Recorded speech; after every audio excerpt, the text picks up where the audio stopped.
ரிஷபராசி அப்படின்னாலே நமக்கு நல்லாவே தெரியும், அது ஒரு நிலராசி.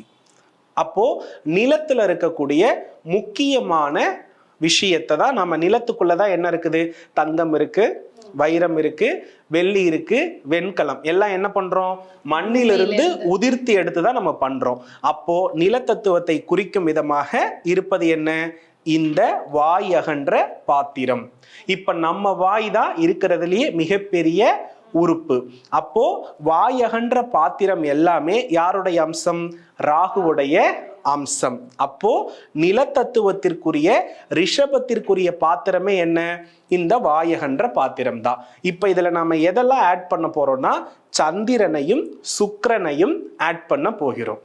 அப்ப சந்திரன் அப்படின்னா நீர், சுக்கிரன் அப்படின்னா வாசனை பொருள்.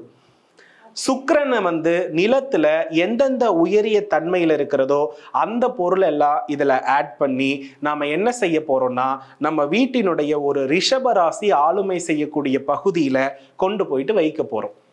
இதை வைப்பதன் மூலம் நம்மளுடைய வாழ்க்கையில 2ஆம் பாவம் வேகமாக வேலை செய்யும்.